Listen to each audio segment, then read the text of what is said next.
I was walking past my daughter-in-law's room when I heard her typing. I peeked through the door and saw her screen. How to make elderly death look natural. My blood went cold. I didn't confront her. Instead, I installed cameras everywhere and waited. What I caught on video 3 days later made even the detective's hands shake. Subscribe to the channel, leave your like and comment from which part of the world you are watching, get comfortable and relax. Let's begin. The tray was warm in my hands. The porcelain cups, the ones with the small blue forget-me-nots that my husband David gave me for our 30th anniversary, rattled softly against the saucers. I had steeped the Earl Grey for exactly 4 minutes, the way Vanessa preferred it. The scent of bergamot followed me down the sunny hallway of my own home, a familiar, comforting ritual.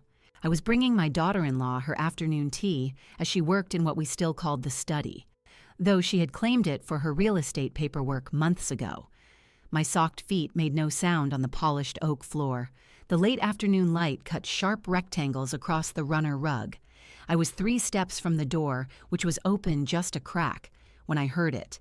Not the usual clatter of keyboard keys, but a distinct, measured, clinical typing. Tap, tap, tap, tap. Then her voice, low and clear, reading aloud as she typed, a habit she had when concentrating. Methods for inducing undetectable cardiac arrest in the elderly, she recited. The words did not make sense at first. They were just a sequence of clinical terms, floating in the warm air beside the smell of tea and lemon cookies. I stopped moving. The tray's warmth suddenly felt foreign against my fingers. Her voice continued, detached, analytical. Common pharmaceuticals that can interact with beta blockers. Digoxin toxicity presenting as natural heart failure. Lethal synergies in polypharmacy. The hallway, so bright and familiar a moment before, seemed to tilt. The shaft of light under the door held motes of dust, dancing in a beam that now felt like a spotlight on my stillness. My heart was a heavy, thick drum in my chest, its rhythm entirely separate from the calm, thinking part of me that was already cataloging the evidence. Vanessa, my study, my medications, cardiac arrest. She typed a few more keys. I heard the slick click of a mouse. Prevalence of sudden cardiac death in patients over 65 with pre-existing conditions, she murmured to herself, almost thoughtfully. I took 1 step backward, then another. The cups did not rattle. I moved with a precision I did not know I possessed, turning silently on the ball of my foot. I walked back down the hall, away from the study door, away from the voice dissecting how to kill me.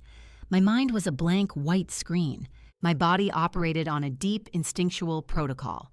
I entered the kitchen. I placed the tray on the counter. The gentle clink of porcelain on granite was the loudest sound in the world to me. I looked at the 2 cups. The steam still rose from the spout of the pot. I had baked the cookies that morning. The domesticity of the scene was a lie. It was a prop in a play I had not known was running. I was a ghost in my own home, already an object of study, a problem to be solved with a keystroke. I walked out the back door into the garden. The sun was lower now, washing the rose bushes David had planted in a golden, forgiving light. I sat on the wrought iron bench, the metal cool through my linen slacks. I placed my hands flat on my knees and watched them. They were steady. The tremor was deep inside, in the core of me, a vibration of pure, cold shock. The facts arranged themselves in my mind with a librarian's efficiency. Vanessa Carter James, my son Michael's wife. She had moved in 6 months ago, after Michael's overseas contract was extended. "To keep you company, Nora," she had said, her smile perfect. "And it's just practical with the market the way it is." She had a key. She knew my routines. She knew I took atenolol for mild hypertension. She had access to everything. This was not a crime of passion. It was a project. She was researching it. She was in my house at my desk, using my internet to plan my murder. The humiliation arrived then, hot and sharp, cutting through the cold shock. I had trusted her. I had made her tea. I had listened to her talk about listings and commissions, had nodded sympathetically about her ambitions. I had seen the impatience in her eyes when I talked about David, or about memories she considered ancient history. I had mistaken it for a generational gap. I was a kind, elderly woman. I was supposed to be trusting. A wave of nausea passed over me. I closed my eyes and breathed in the scent of damp earth and roses. David's roses. He built this life for us. This house, this garden, this peace. He worked for it. I curated it. It was our legacy. And now a viper was in the nest, measuring the curtains for her own profit. Grief came next, but it was a quiet, furious grief. It was not for myself, not yet. It was for the shattered illusion of family, for my son, who loved this woman, for the past months of false companionship. I let the grief sit there for a full 5 minutes. I acknowledged it. Then I put it away in a mental drawer, one I would not open again until this was over. The thinking part, the analytical part that had been quietly working this whole time, took the lead. Options presented themselves. Option 1, confrontation. I could walk back inside, push open that door and say, "I heard you." I pictured the scene. The initial panic in her eyes, quickly masked by indignant denial, the tears, the gaslighting. "Nora, you misheard. I was researching for a client, an elderly relative. You're being paranoid." It would be my word against hers. It would create a war of attrition in this house, a constant, exhausting battle of nerves. She would become more careful, more cunning, or she might accelerate her plan out of desperation. It was a lose-lose scenario. It gave her the initiative. Option 2, passive victimhood. I could pretend I heard nothing. I could go about my days, waiting for the poisoned pie, the tampered pills, the accidental fall. I could live in fear, jumping at every sound, suspicious of every gesture. That was not living. That was a slow surrender. David did not build this life for me to surrender it. Option 3 was the only one that felt like a breath of clean air. It was cold. It was clear. I would not confront. I would not hide.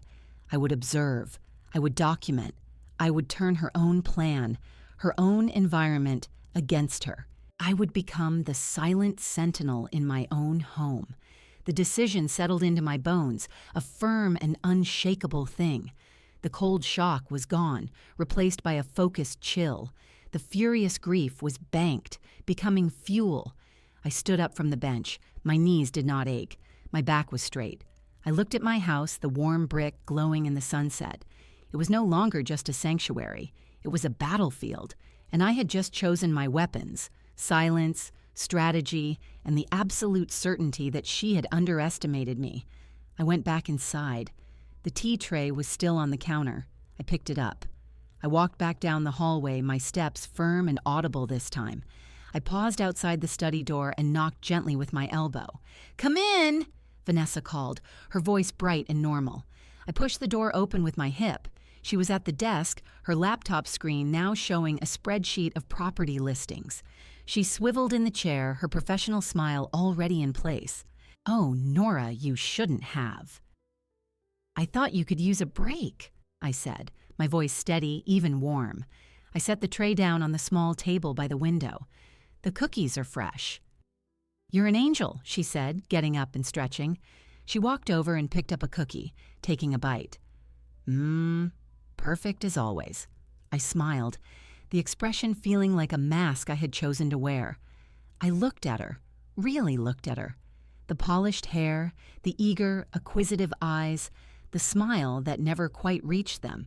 I saw the predator, and she saw only a kindly old woman bringing her tea.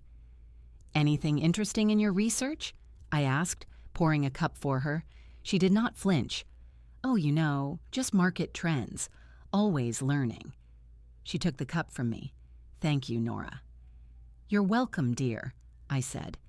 I left her there, sipping my husband's favorite tea from my favorite cup. I closed the door softly behind me. In the quiet hallway, I began to plan. The first step was information. The first step was to see everything. The war had begun and she did not even know it. The decision to act, not react, changed everything about my days. The fear was still there, a low hum in the background, but it was now a tool. It sharpened my focus. The first task was to see without being seen. I needed eyes where I could not be. I waited 2 days. I performed my routines.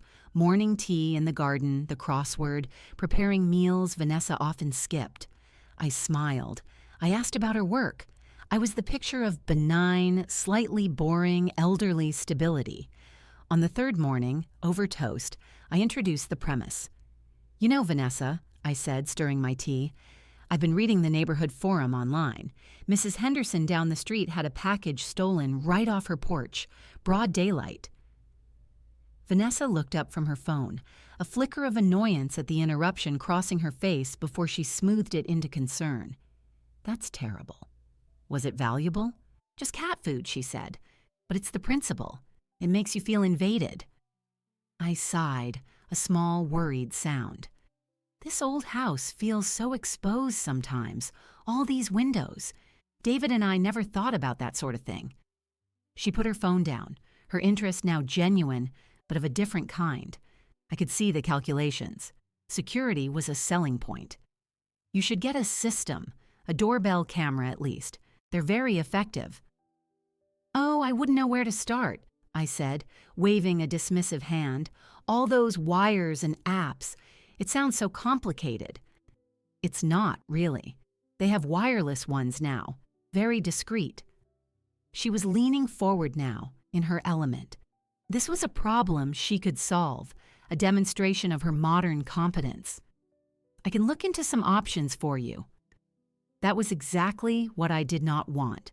Her involvement, her recommendations, her knowledge of the system's placement and limitations. "You're so kind, dear," I said. "But I don't want to trouble you. You're so busy.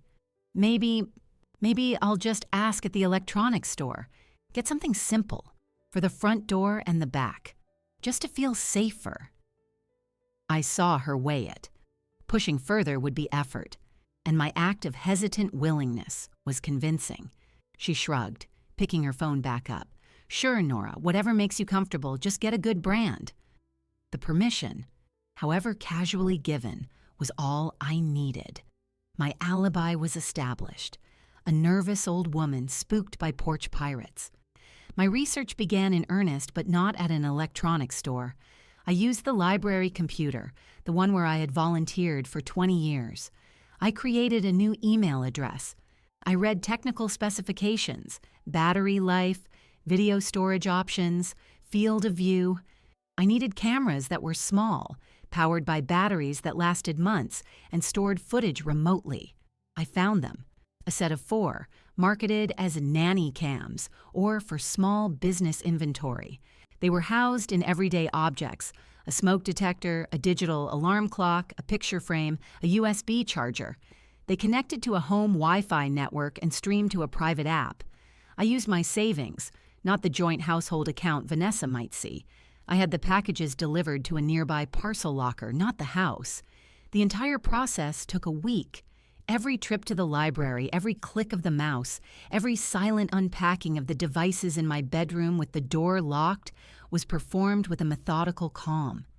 I was building my arsenal. The installation required planning. I started with the kitchen, the heart of the home, the place where my medication sat on the counter in its weekly organizer. The camera was in the smoke detector. Our existing one was old, a beige plastic disc. I replaced it with an identical-looking model from the same brand, but this one had a lens. I turned off the circuit breaker. I stood on the step stool, my hands steady as I disconnected the old wires and connected the new ones. I had watched a video tutorial 5 times. The wires were color-coded. It was simple. When I pushed the breaker back on, a small green light glowed inside the detector for a second, then went out. It was active. The living room camera was inside a sleek digital clock I placed on the bookshelf, aimed at the armchair where I usually sat and the entrance to the hall. The one for the hallway itself was embedded in a framed print of a botanical illustration, hanging opposite the door to the study. The final camera, the USB charger, I placed in the outlet in the guest bathroom, giving a view of the hallway from the other direction. The receiver, the small device that coordinated the signal, was the most critical piece to hide. I considered the safe, but that was too obvious. I needed it somewhere she would never look, somewhere that held no interest for her. I took down the large, leather-bound family Bible from the shelf in the living room. It had been David's mother's. The pages were thin and gilt-edged. I carefully, using a sharp craft knife, hollowed out a rectangle from the center of the pages, deep enough to fit the device and its power cord. I ran the cord behind the bookshelf, down to a hidden power strip. I placed the Bible back on the shelf, a little apart from the others, a sacred text guarding a digital testament. I spent an entire afternoon on the app configuring settings, motion-activated recording, night vision enabled, alerts sent only to my phone, which I kept with me at all times, set to silent vibration. I created a secure password, a string of numbers and letters I memorized. I did not write it down. The first test was that evening. Vanessa was out showing a house. I walked through the rooms, pausing in the kitchen to open the fridge, standing in the hallway as if lost in thought, sitting in my armchair. On my phone, in the app, 4 small windows showed my movements in clear, silent black and white. I saw myself from above, from the side, from the front. I looked like a woman alone in her house. I was anything but. When Vanessa returned, she bustled in, dropping her keys on the hall table. "Anything exciting happened today?" she asked, heading to the fridge. "No, dear. Quiet as a mouse," I said from my chair, not looking up from my book. On my phone, in my lap, I watched the small screen showing the hallway. I saw her pause, glance at the new smoke detector. Her eyes passed over it. She saw nothing. It was just part of the house. Later, in my bedroom, I reviewed the footage. There she was, in the kitchen, making a phone call. I could not hear the audio, but I could see her expression, impatient, dismissive. Then she opened the cabinet above the sink, the one where the glasses were, but also where my pills were kept. She looked at the organizer. She did not touch it. She closed the cabinet. It was a reconnaissance. The system was operational. My silent glass eyes were in place. The house was still my home, still warm with afternoon sun and the scent of my roses, but it was now also a grid of monitored zones. Every room was a potential crime scene, and I was the sole investigator. The feeling was not one of safety, but of grim preparedness. The next move was hers. I would be waiting, watching. The evidence, when it came, would be incontrovertible, and it would be delivered in high definition, straight to the hollowed-out heart of a Bible. The digital eyes watched, and I watched with them. For 3 days, the routine was unremarkable. Vanessa came and went, made calls in the kitchen, glanced at my pill organizer with what I now recognized as professional assessment, not casual curiosity. I played my part. I watered the roses. I baked. I made vague comments about the new doorbell camera I'd struggled to install, pointing to a generic model I'd actually bought and prominently mounted by the front door. She gave it a cursory glance and a nod, already bored by my simple security concerns. My real network remained invisible. The tension was in the waiting. It was a taut wire strung inside me. I knew she would make a move. The research in the study had not been academic. She needed to advance her plan. On the 4th day, she set the stage. "Nora, let's have a proper tea in the parlor this afternoon," she said, her voice carrying a note of deliberate cheer. "I feel like we've been ships passing in the night. I bought those shortbread cookies you like." It was not a request. It was an invitation to a performance. I agreed. The parlor was the most formal room in the house, reserved for guests and special occasions. David's favorite chair sat opposite the sofa. The afternoon sun slanted through the lace curtains, patterning the Persian rug. Vanessa had already set the tray on the low table between the chairs, the good china. the shortbread arranged on a plate. It was a tableau of familial care. I sat in my usual seat, the floral armchair. She took the sofa, pouring the tea with a focused grace. "How have you been feeling, Nora?" she asked, handing me a cup. "Really feeling?" The question was a probe. "Oh, the same," I said with a mild smile. "A little creaky in the mornings. The garden keeps me busy." "You do too much," she said, her tone softening with a practiced sympathy. "You should be relaxing, enjoying your golden years, not worrying about housework or security systems." She took a sip of her tea. "It's a lot for one person to manage." "I manage fine," I said, keeping my voice light, slightly defensive in the way an older person might be about their independence. "I've been in this house for 40 years. I know its rhythms." "Of course you do," she said quickly, soothingly. "It's just, Michael and I worry. With Dad gone and Michael overseas, it's a big responsibility, this house. Your affairs." She leaned forward, her elbows on her knees, her expression one of earnest concern. "Have you given any more thought to streamlining things? For the future?" I blinked at her, letting a hint of confusion show. "Streamlining?" "Your will, Nora," she said, as if reminding a forgetful child of a minor errand. "The last time you updated it was with David, right? Before he passed." I nodded slowly, my hands folding and refolding the linen napkin on my lap. The motion was automatic, a channel for the cold concentration beneath. I suppose it was. Everything goes to Michael, naturally. He's my only child. "Exactly," she said, her eyes brightening. "But the will is so old. Probate can be a nightmare with outdated documents. And with Michael away, if anything were to happen to you, it would be so much harder for him to deal with the legal mess while he's grieving." She spoke quickly, weaving a tapestry of concern and practicality. "I've seen it in my work. Families fight over the smallest things when the paperwork isn't clear. It's ugly. I'd hate for Michael to go through that." Her logic was smooth, polished, like a stone. It was designed to sound protective, sensible. It was a real estate agent's pitch for end-of-life planning. "I wouldn't want to be a burden," I said, my voice smaller now. I looked down at my napkin. "You're not a burden," she insisted, but the speed of her reply betrayed her. "Your family. That's why we should make things easier, clear. I know a wonderful estate attorney. He could simplify everything. A living trust, maybe. It would protect you, protect the assets. The house wouldn't even have to go through probate. It would just transition." The word hung in the sunlit room. Transition. Like a property changing hands. A smooth, legal, undramatic transfer of ownership. I let the silence stretch, watching the dust motes in the sunbeam. I could feel her eagerness like a physical pressure. She was leaning so far forward she was almost off the sofa. Her gaze was fixed on me, waiting for the trusting nod. I gave it to her. I lifted my eyes, infused them with a look of grateful vulnerability. "You've put so much thought into this. For me. For Michael." "It's what family does," she said, her smile widening, showing teeth. "It's just—" I hesitated, frowning slightly. "All that legal talk. It makes my head spin.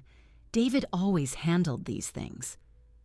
"I know," she said, her voice dripping with understanding. "That's why I'm here. To help. You wouldn't have to do a thing. I could make the appointment. I could even drive you. We could get it all sorted in an afternoon." She reached out and patted my hand. Her skin was cool and dry. "Think of it as a gift to Michael. Peace of mind." I looked at her hand on mine. I made my own hand lie still, unflinching. "Peace of mind," I repeated softly. "That's a precious thing." "It is," she breathed, squeezing my fingers before pulling back. She thought she had me. "Let me think about it, dear," I said, picking up my teacup with a hand that did not tremble. "It's a big step. Updating a will feels so final." A flicker of impatience crossed her face, immediately smoothed away. Of course. Take your time. No pressure. She leaned back, picking up a shortbread cookie. Just know I'm here to help. We finished our tea. We talked of nothing. The weather, a new restaurant downtown, the ordinary words were a screen. Beneath them, the deal had been proposed. She had shown her hand. The will, the house, the assets, they were the target. Her method was to create a legal framework that would make her theft clean and swift. My refusal to die quickly would now become an inconvenience she would need to rectify by other means. After she left to take a call, I remained in the parlor. I finished my cold tea. I looked at David's empty chair. She sees a house, I thought. She sees a portfolio. She does not see a life. The performance was complete.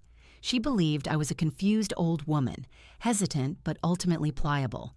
She believed the legal path was the preferred one, but she was prepared for alternatives. My role was now cemented, the trusting Mark. Her next move would not be paperwork. It would be something more direct, something to expedite the need for that updated will. The honeyed trap had been baited with her own greed. All I had to do was wait for her to spring it. The mention of the will was the trigger. I understood that now. Vanessa had laid out her preferred, clean path. My hesitant response was a closed door. She would now try a window. I did not have to wait long. 2 days after the parlor tea, she arrived home in the mid-afternoon with a white bakery box tied with red string. She carried it into the kitchen with a flourish, placing it on the counter. The scent of baked fruit and pastry filled the air. "I was at the farmer's market," she announced, her voice bright, "and I saw these gorgeous blackberries. I remembered you love blackberry pie. I thought, why not? A little treat for us." It was a thoughtful gesture, the kind a loving daughter-in-law would make. That was the point. I was standing at the sink, rinsing a few dishes. I turned off the water and dried my hands on a towel, turning to face her with a carefully arranged expression of pleasant surprise. "You baked a pie?" I asked. "From scratch," she said, untying the string. "Crust and all. It's still warm." She lifted the lid. The pie inside was picture perfect. The lattice crust was golden brown, glistening with a sugary glaze. Dark purple juice bubbled slightly at the edges. It looked delicious. It looked innocent. Every instinct in my body tightened. This was too direct, too soon after the will conversation. It was a test, or it was the thing itself.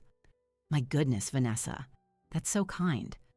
I took a step closer, peering at it. "It looks professional." She beamed, cutting a generous slice. The juice oozed onto the plate. "Let's have some now, with coffee." This was the moment. A direct offer. To refuse would be rude. Out of character for the woman I was pretending to be. I needed a reason. A good one. I pressed a hand to my stomach, letting a small, apologetic wince cross my face. Oh dear, it's so tempting. But my stomach has been a bit off since yesterday.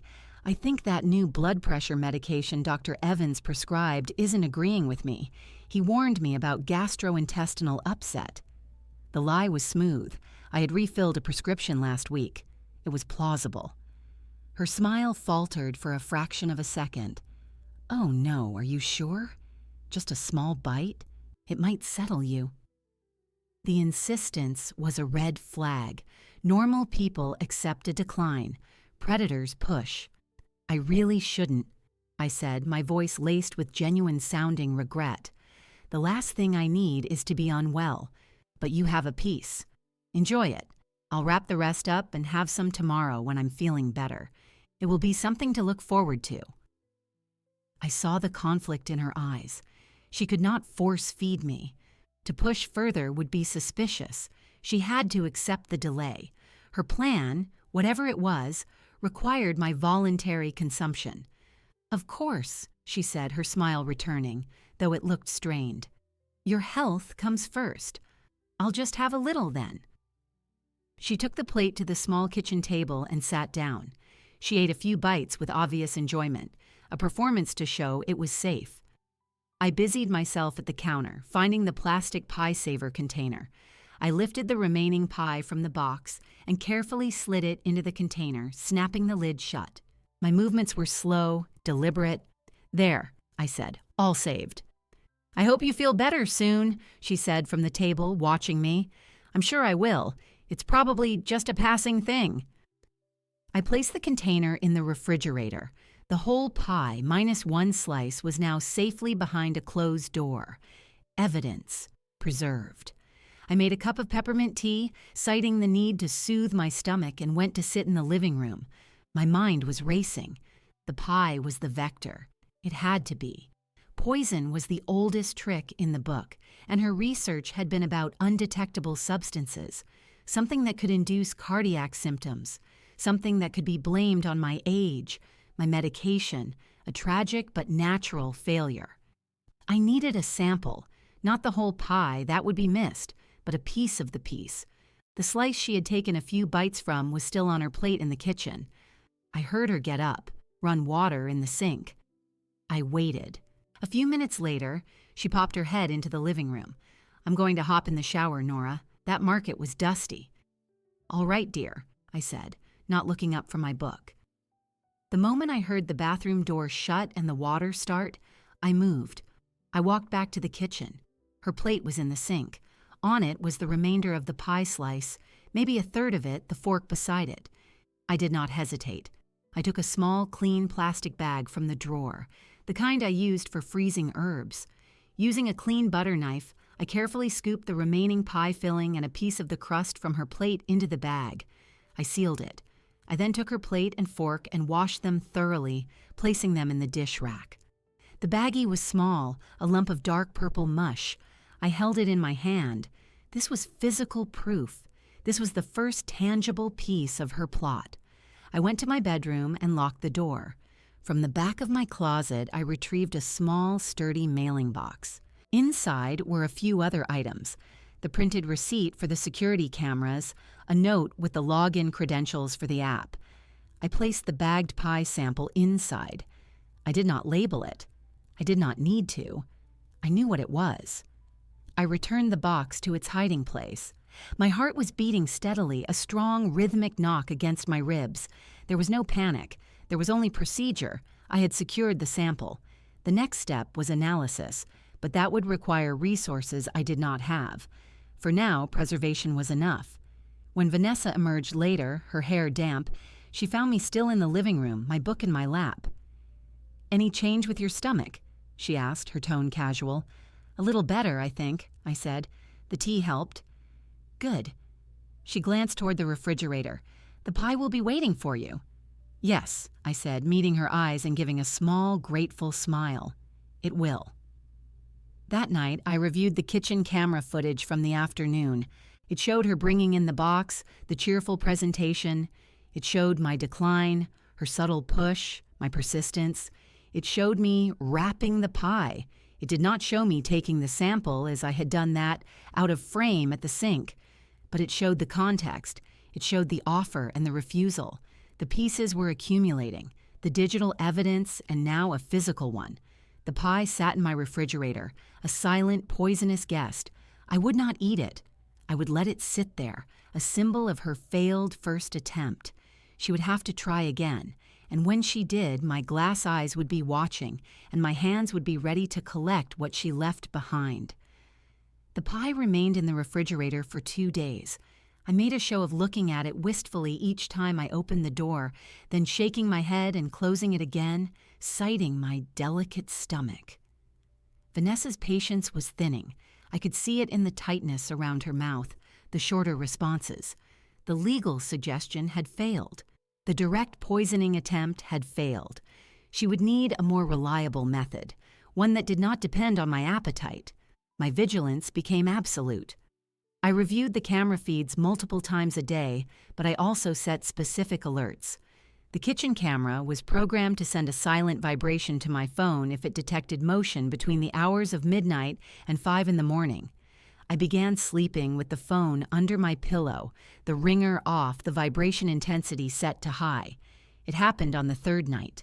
The buzz was insistent, a persistent hum against my cheekbone that pulled me from a shallow sleep.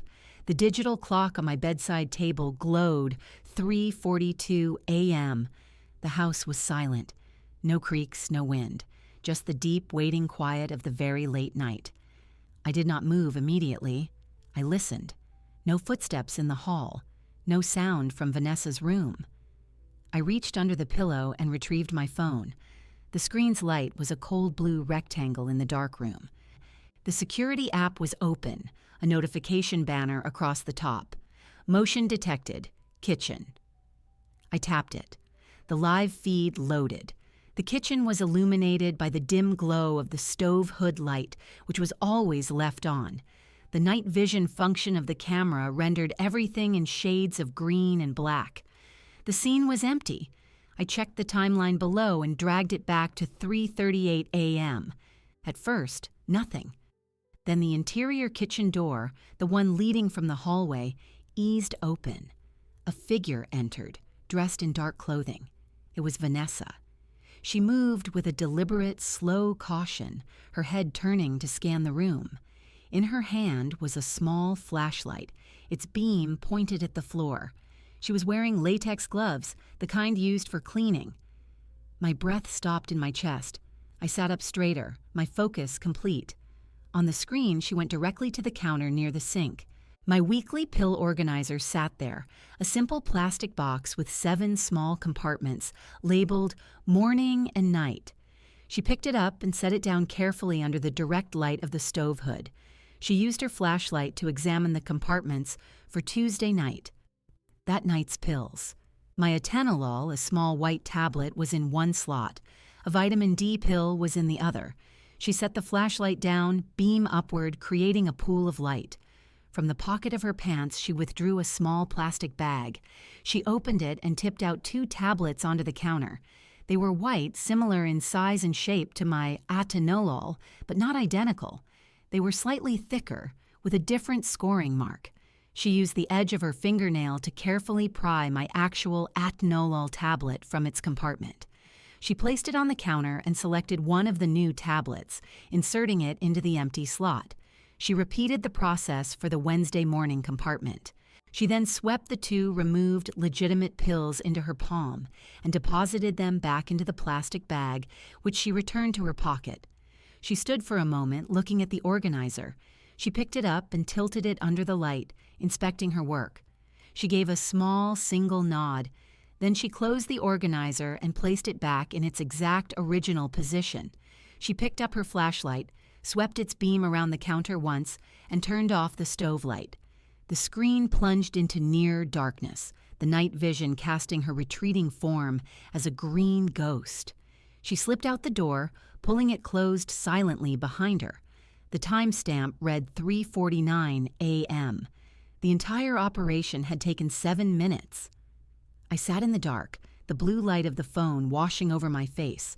The footage had looped back to live view, showing an empty, still kitchen. The pill organizer sat innocently on the counter, a Trojan horse. A cold, pure clarity settled over me. This was it. The point of no return. This was not a suspicious pie. This was not overheard research. This was filmed, premeditated, physical tampering with a prescribed medication.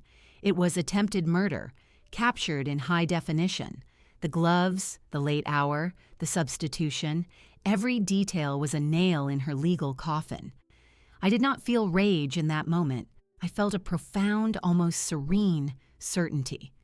The waiting was over. The evidence was in my hand, literally. I had her. My first action was practical. I navigated to the app's archive. I selected the clip from 3:38 a.m. to 3:50 a.m. I tapped Save Permanently and then Back Up to Cloud.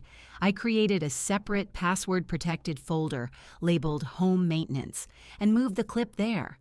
I then took several screenshots of the most incriminating frames: her gloved hands holding the bag of pills, the close-up of the substitute tablet being inserted, the final shot of the organizer back in place. I emailed those screenshots to my secure account from the app. Only then did I allow myself to feel the magnitude of what I had witnessed. The woman my son loved had just tried to kill me. She had entered my kitchen in the dead of night like a thief, which she was.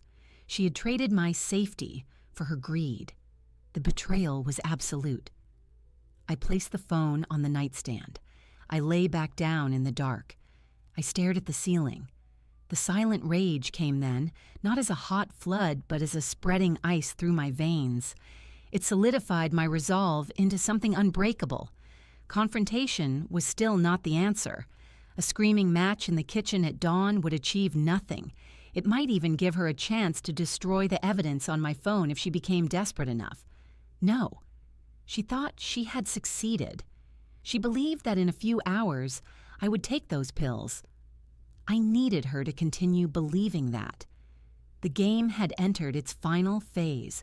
She had made her definitive move. Now it was my turn to counter. I closed my eyes. I did not sleep. I planned. The next step was clear. The pills had to be switched back, and a decoy had to be put in play. The evidence was secured. Now I had to ensure the crime could not be completed while making her believe it had. The plan formed in the dark hours before dawn. By the time the first gray light touched the window, I had every step mapped. Vanessa believed the substituted pills were in place. She would be watching for my decline. I had to neutralize the immediate threat while reinforcing her confidence. She needed to feel secure, even superior. I waited until I heard the shower running in her bathroom. The water would mask any small sounds. I put on my robe and slippers and went directly to the kitchen. The pill organizer sat on the counter, a mundane object charged with lethal intent. I did not touch it yet. First, I went to the hall closet and retrieved the box from my original security system purchase. Inside, among the packaging, was a spare camera. It was a simple, inexpensive model, larger and more obvious than my hidden ones. It was meant to be discovered. I took it to the living room. I chose the table lamp near my reading chair. I unplugged the lamp, unscrewed the bulb, and carefully balanced the camera inside the lampshade, lens pointing out through the fabric weave. I plugged the lamp back in, but left the bulb out. From most angles, the camera was invisible, but if someone looked directly up into the shade, its dark plastic housing would be noticeable. It was a decoy, a thing for her to find and feel clever about disabling. Back in the kitchen, the shower was still running. Now for the main task. I opened the organizer. The compartments for Tuesday night and Wednesday morning held the 2 foreign pills. Using a pair of tweezers from the first aid kit, I lifted each one out and placed them on a clean piece of white paper. I examined them. They were not my medication. I had a full, unopened backup bottle of atenolol in my bathroom. I fetched it. Using the tweezers again, I extracted 2 pills from the bottle and placed them into the empty slots in the organizer. The substituted pills went into a new, small plastic bag. I labeled this bag with the date and time. Removed from organizer, 7:15 a.m. I sealed it and set it aside. The organizer now contained only my legitimate safe medication, but it could not look untouched. Vanessa might check. I needed to simulate that I had taken the Tuesday night pill. I took the actual atenolol from the Tuesday night compartment and crushed it between 2 spoons over the sink, washing the powder away. I left the compartment empty. The Wednesday morning pill remained, waiting for me to take with breakfast. The evidence was now triplicated. The video file, the physical substituted pills in a bag, and the legitimate pills safely restored. The crime had been documented, prevented, and the evidence preserved. I placed the new baggie with the fake pills into my hidden box in the closet. I returned the atenolol bottle to my bathroom. The kitchen looked exactly as it had, save for the empty Tuesday slot. Vanessa emerged from her room, dressed for work, her hair damp. She came into the kitchen, her eyes immediately going to the pill organizer on the counter. She pretended to get a glass of water. "Sleep all right, Nora?" she asked, her tone casual. "Fairly well," I said, stirring oatmeal on the stove. "You?" "Like a rock," she said. She leaned against the counter, sipping water. Her gaze flicked again to the organizer. She saw the empty Tuesday night slot. A tiny, almost imperceptible relaxation touched her shoulders. She thought I had taken the poison. "Are you taking your pills with breakfast?" she asked. "In a moment," I said. I poured the oatmeal into a bowl and brought it to the table. I sat down, opened the organizer, and took the atenolol from the Wednesday morning compartment. I made a show of swallowing it with a sip of orange juice. I placed the vitamin D pill next to my bowl. I'll take that one later. Sometimes it upsets my stomach on an empty one. She watched the entire ritual, her expression one of mild, benign interest. Good, she said. Consistency is important. She finished her water and put the glass in the sink. I have a full day of showings. I'll be back around 6. Have a productive day, dear, I said. After she left, I did not spit out the pill. It was my own medication. I had taken it. The performance required authenticity. The day passed with a strange normality. I worked in the garden. I read. I felt no different because I was in no danger. The anticipation was in the waiting for her reaction. She believed the process had begun. She would now look for symptoms. My decoy camera had a purpose beyond misdirection. I needed her to find a camera, but not the real ones. Finding a clumsy, hidden camera would make her think she had uncovered my only security. She would disable it and then feel free to act without surveillance. It would make her careless. It would also explain, in her mind, why I might seem suspicious later, because I had been spying with my little camera and found it tampered with. I watered the living room plants that afternoon, making sure to adjust the lampshade on the decoy lamp, my fingers brushing near the hidden device. I wanted to draw her eye to it. That evening, Vanessa returned. She was animated, talking about a bidding war on a property. She made us a simple salad for dinner. Throughout, her eyes kept checking me, scanning for signs of fatigue, dizziness, any hint that the poison was working. I gave her nothing. I ate calmly. I answered questions. I was the picture of steady health. Later, as we sat in the living room with the television on for background noise, I saw her eyes wander. They traveled over the bookshelves, the curtains, the picture frames. They stopped on the table lamp. She stared at the lampshade for a long moment. Then she looked away. The bait was set. The pills were safe. The stage was now prepared for the next act, my performance of illness. But first, she needed to discover the decoy and believe she had outsmarted me. I would wait for that. Every move was a calculated step, turning her plot inside out, using her own actions as the threads to weave the net that would catch her. The discovery of the decoy camera happened the next morning. I was in the kitchen washing breakfast dishes when I heard a faint metallic scrape from the living room. I dried my hands and walked to the doorway. Vanessa was standing by the table lamp, its shade removed. She held the obvious camera in her palm, a thin wire dangling from it. She looked up, her expression a mix of feigned surprise and mild disapproval. "Nora," she said, her voice carefully measured. "What is this?" I allowed a flush of embarrassment to color my cheeks. I looked down, then back at her, summoning the persona of a slightly foolish, overly cautious old woman. "Oh, that! It's one of those security things. I told you I was worried." "But hidden in a lamp?" She tilted her head. "Were you recording in here?" "No. Well, not to spy," I said, wringing the dish towel in my hands. "It was just for if I heard a noise at night. I didn't know how to work the motion settings. It was probably pointless." I sounded flustered, embarrassed by my own incompetence. She smiled, a patronizing, forgiving smile. "Oh, Nora, you should have just asked me. These cheap things are more trouble than they're worth. Look, the wire's practically bare here." She gave the wire a small tug, and it came free from the camera. "See? It's broken. It probably never even worked." She had disabled it herself. Perfect. She now believed she had discovered and neutralized my only attempt at surveillance. Her sense of security would be restored. "I just wanted to feel safe," I mumbled, looking suitably chastened. "I know," she said, her voice softening with false sympathy. She dropped the camera and wire into the small trash can by the desk. "But you have me here. That's the best security. No need for these silly gadgets." I nodded, retreating to the kitchen. The play had worked. She felt clever. She felt in control. The stage was now clear for my performance. I waited until that afternoon. We were in the living room again. She was scrolling through listings on her laptop. I sat in my armchair, a book open but unread on my lap. I calculated the timing. She would expect symptoms to manifest gradually, perhaps as fatigue or lightheadedness.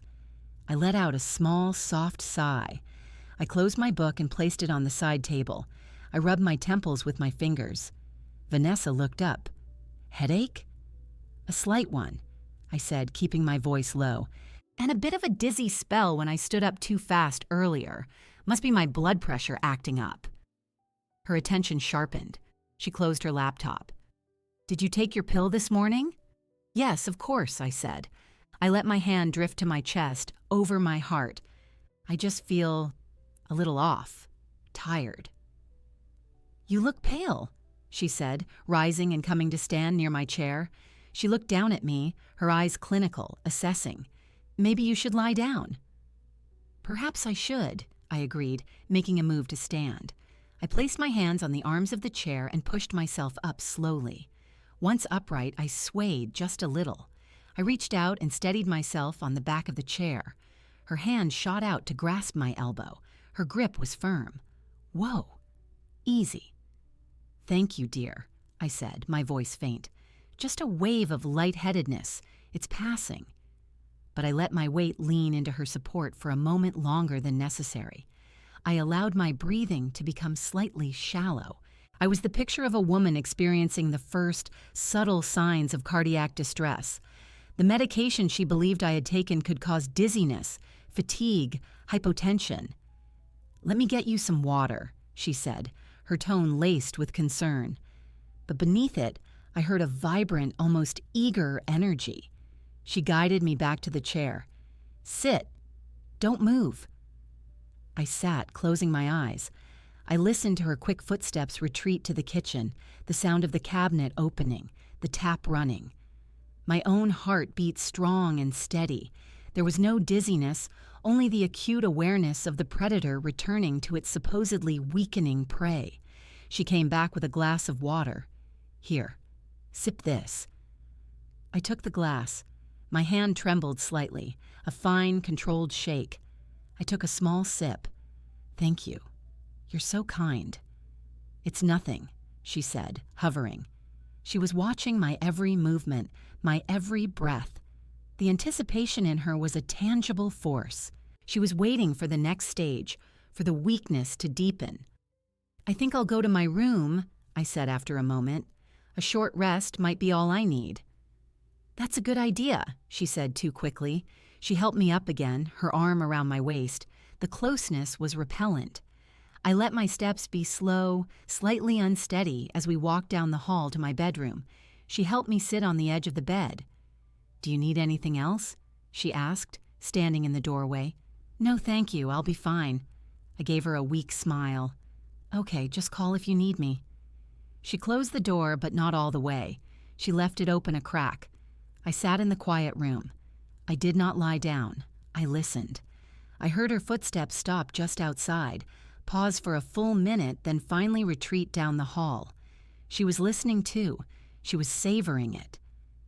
Alone, I let the performance drop. My posture straightened. The faint tremor in my hands stopped. I was perfectly fine. The act had been convincing. She had seen exactly what she wanted to see, the beginning of the end. The trap was now baited with her own expectation. She believed her plan was working. Her confidence would peak. That confidence would make her reckless. It would make her push harder for the will, or make a mistake. My role was to continue the gradual decline, just enough to keep her hoping, to keep her engaged. I looked at the door, at the sliver of light from the hall. The game had entered its most delicate phase. Every gesture, every word needed to be calibrated. I had to be sick, but not so sick that she would call a doctor, weak but not helpless. It was a tightrope walk over the chasm of her greed. I took a deep, silent breath. I was ready for the next step. The rest in my room was genuine, though not for the reasons Vanessa assumed. I used the time to think, to solidify the next steps. The performance of fatigue had to be maintained, but I could not hide in my bedroom indefinitely. That would look like a rapid decline, which might prompt her to call a doctor to legitimize the natural cause, or worse, to administer another, more direct dose of something. I needed to present a stable, if weakened, state. I emerged an hour later, moving slowly. I went to the kitchen to make a cup of tea. Vanessa was at the table, her laptop open, but she was not typing. She was waiting. "How are you feeling?" she asked, her voice layered with false warmth. "A little better," I said, filling the kettle. "The rest helped. Just a bit tired." I kept my movements deliberate, a fraction slower than usual. "Good," she said. She watched me as I moved around the kitchen. The silence was heavy, expectant. I could feel her impatience. The supposed symptoms were progressing too slowly for her liking. She needed a catalyst. I brought my tea to the table and sat across from her. I stirred the honey in, slowly, focusing on the spoon circling the cup. "Nora," she began, her tone shifting into one of practical concern.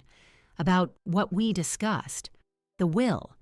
I've been thinking, with these spells you're having, it really underscores the need to get things in order, for Michael's sake."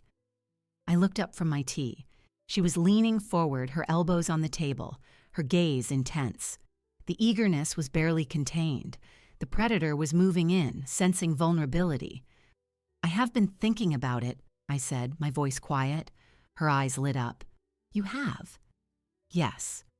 I took a slow sip of tea. "It's a big decision, changing a will. It feels like closing a book." "It's not closing a book," she said, her words coming faster now. "It's making sure the story ends properly, without any messy loose ends." "Loose ends," I repeated. I put my cup down. The ceramic made a soft click on the wooden table. "Like me." She blinked, thrown for a second by the bluntness. "No, of course not like you. I mean the legalities, the taxes, the probate court.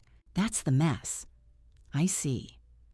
I looked around the kitchen, at the cabinets David had installed, at the window over the sink where I watched the birds.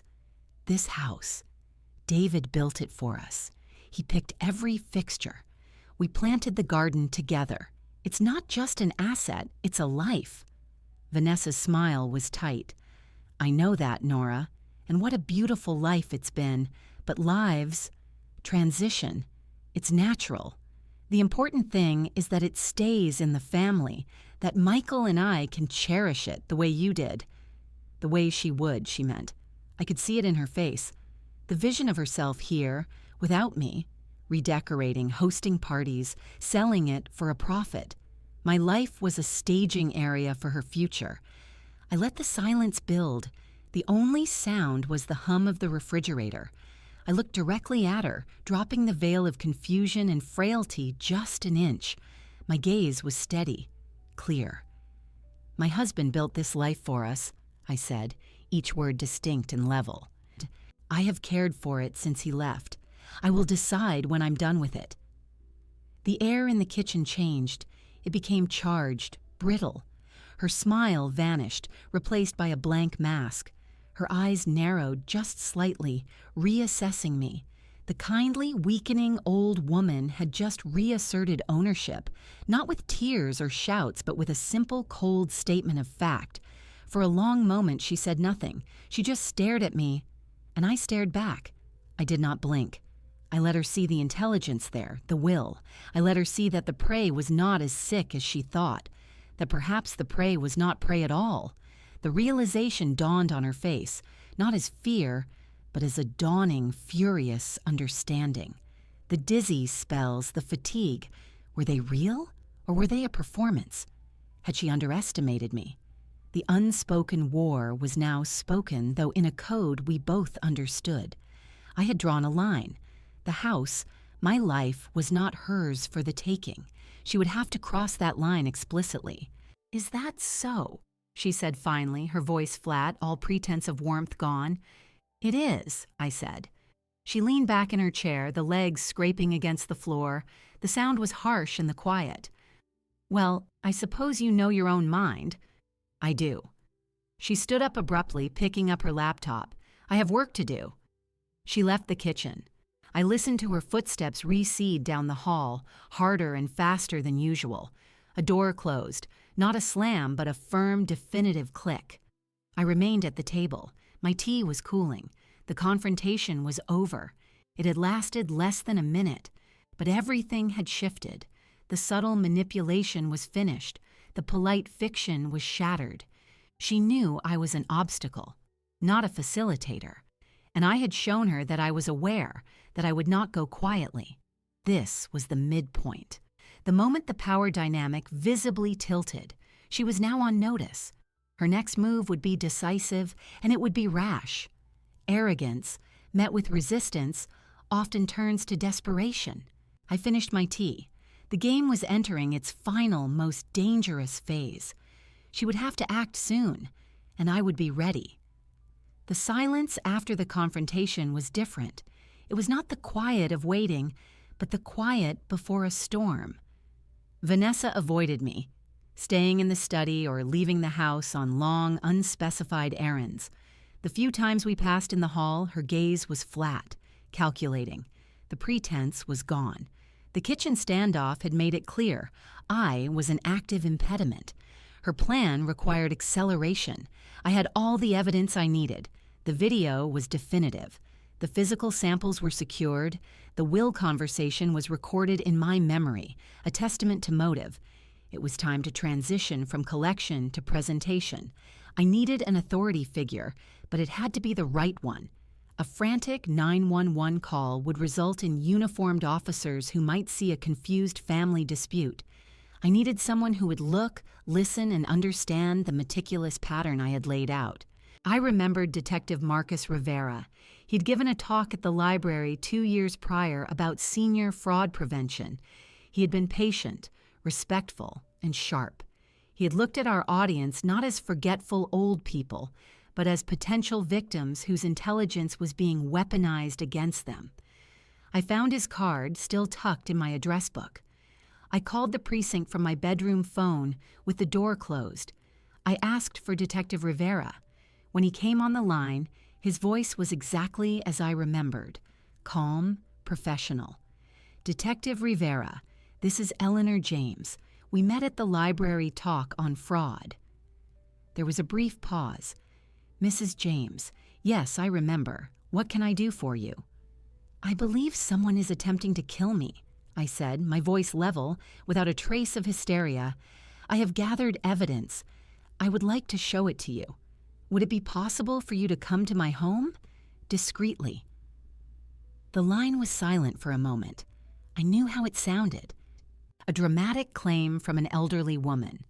"Mrs. James, if you're in immediate danger, you should call 911. "I am not in immediate physical danger at this moment," I said. "The danger is methodological. I have intercepted it. I have video documentation, physical evidence, and a clear motive. I'm inviting you to review it as a professional. If, after seeing it, you believe no crime has occurred, I will apologize for wasting your time." Another pause. I had appealed to his professionalism, not his pity. "All right, Mrs. James, I can stop by this afternoon, around 3? "That would be perfect. Thank you." I spent the intervening hours preparing. I did not lay everything out like a display. That would seem staged. Instead, I gathered the components into my formal parlor, the same room where Vanessa had sipped tea and discussed my will.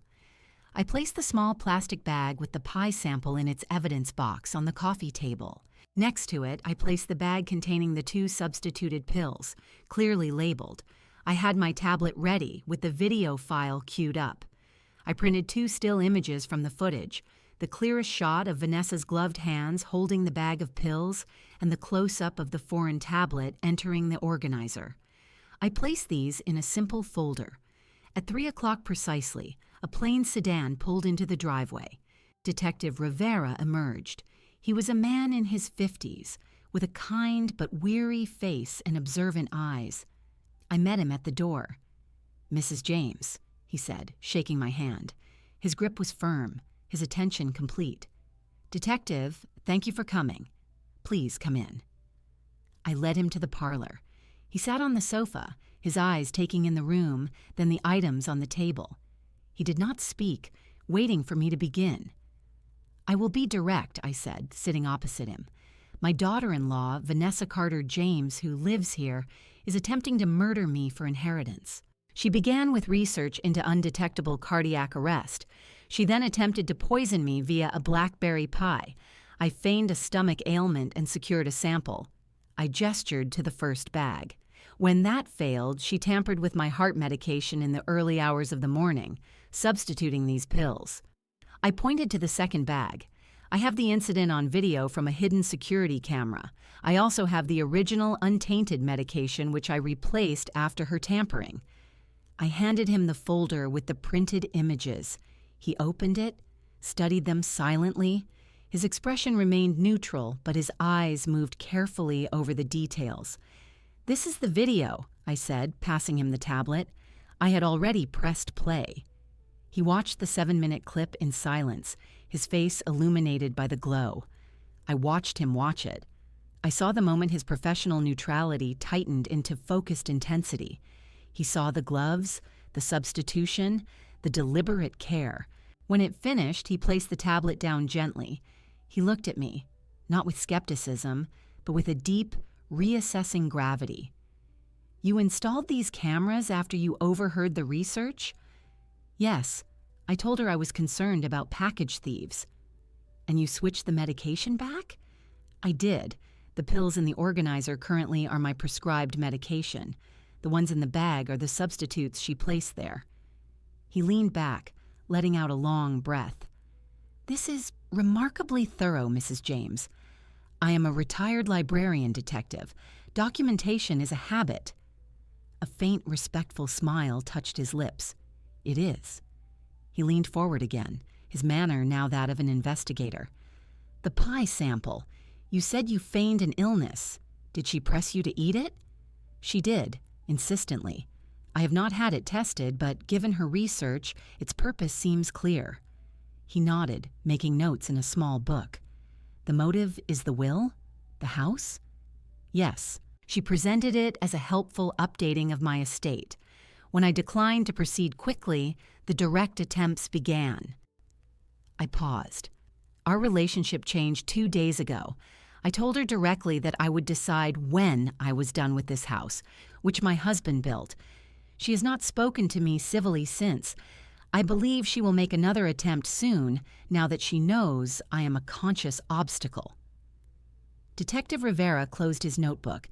He looked from the evidence to me, his gaze encompassing the calm woman before him and the cold narrative she had presented. "This is one of the clearest cases of premeditated attempted murder I've ever seen walk into the station, Mrs. James. And it walked in neatly organized and footnoted." He rubbed his chin. "We will need to take this evidence. We will need to get the pie and pills analyzed. The video is damning, but the forensic link will seal it." "I understand. We will also need to act quickly. If she is as desperate as you say, she may try something else." He stood up. "With your permission, I'd like to have a forensic technician come to collect these items discreetly. I will also arrange for surveillance on the house. When she makes a move, or when we have the lab results, we will arrest her."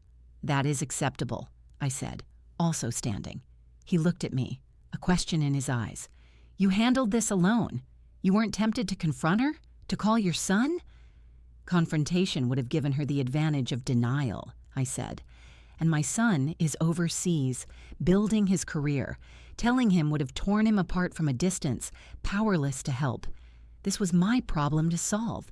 I chose to solve it with facts, not feelings." Detective Rivera held out his hand again. I took it. "It's an honor, Mrs. James," he said, and I knew he meant it. "I'll make the calls now. We'll end this." After he left, I remained in the parlor. The evidence was still on the table, but it now had a destination. The law was in motion. The final piece was in play. I felt no triumph, only a profound fatigue that was entirely real. The silent war was almost over. The reckoning was scheduled. All that remained was the arrest. The house felt different after Detective Rivera left. The air was charged with impending resolution. The evidence was gone, collected by a quiet technician who came and went without Vanessa's knowledge. The detective had placed an unmarked car down the street. The trap was no longer mine alone. It was now an official one. I was to proceed as normal. Vanessa returned home that evening. She moved through the house with a restless energy, like a caged animal. She did not speak to me. She made a phone call in the study, her voice a low, tense murmur I could not decipher. I made a simple dinner for myself and ate in the kitchen. She did not join me. The next morning, a Tuesday, the doorbell rang at 10 o'clock. I was in the living room. I saw Vanessa pause in the hallway, her head tilting. She was not expecting anyone. She moved to the front door and looked through the peephole. Her posture stiffened. She opened the door. Detective Rivera stood there, not in uniform, but his bearing was unmistakably official. Another plainclothes officer stood slightly behind him. Vanessa Carter James? Detective Rivera's voice was clear, carrying into the house. Yes? Can I help you? Her tone was polite, edged with confusion. I'm Detective Marcus Rivera. This is Detective Harris. We have a warrant for your arrest on charges of attempted murder and tampering with a consumer product. You need to come with us. The words hung in the air. For a second, Vanessa was perfectly still. Then she laughed, a sharp, brittle sound. What? That's insane. There's been a mistake. There is no mistake, ma'am. The evidence is substantial. Please turn around and place your hands behind your back. Evidence? What evidence? Her voice rose, panic cracking through the polished surface. This is my mother-in-law's house. She's confused. She's old. She doesn't understand. I understand perfectly, Vanessa. My voice came from behind her. I had walked to the entrance of the living room. I stood there, my hands at my sides, watching her. She whirled around. Her face was a mask of fury and disbelief. You? What did you do? I protected myself, I said. My voice was calm. I saw you. The night you swapped my pills. The camera in the smoke detector caught everything. Her eyes widened. She looked from me to the detectives, the pieces crashing together. The broken camera in the lamp had been a decoy. She had never been safe. The realization was a physical blow. Her arrogance shattered, leaving raw terror. No, she whispered. Then she screamed it. No, you can't prove anything. She's lying. She's setting me up. Detective Rivera stepped forward, his manner calm but inexorable. Miss Carter James, turn around now. She backed away, stumbling against the console table. A vase rattled. You can't do this. I want a lawyer. Your husband will be informed. Now turn around. She fought, not physically, but with words. A stream of denials and curses directed at me. The detectives were patient. Detective Harris guided her around, and I heard the distinct, metallic click of the handcuffs. The sound was small and final. They led her out. She twisted her head to look back at me, her eyes wild with hate. You vindictive old witch! This is my house! I did not respond. I simply watched as they escorted her to the unmarked car. The neighbors might have been watching from behind curtains, but I did not care. The spectacle was not for them. It was for me. It was the closing of a door. The car pulled away. The street was quiet again. I closed the front door. The silence that descended was not the tense, waiting silence of the past weeks. It was a deep, clean quiet. The house was truly mine again. In the days that followed, there were procedures. I gave a formal statement. The lab results confirmed the presence of a concentrated digitalis compound in the pie filling, derived from foxglove, and the substituted pills were a high-dose beta blocker not prescribed to me. Combined with my medication, the effect would have been catastrophic. The case, as Detective Rivera said, was airtight. I called my son, Michael. It was the hardest conversation of my life. I told him the facts, showed him the evidence he needed to see. He was devastated, silent for a long time. He apologized for not being there, for not seeing it. I told him there was nothing to apologize for. We would heal in time. When the legal matters reached their conclusion, Vanessa's assets, including the money she had expected to gain from me, were seized as part of restitution. I was offered it. I did not want it. It was tainted. I went to the bank one afternoon. I arranged for a substantial transfer. I drove to the local Senior Safety and Advocacy League, a charity that helped older people with legal aid and secure housing. I asked to see the director. I wrote a check in my husband David's name. The sum was equal to the value Vanessa had placed on my life.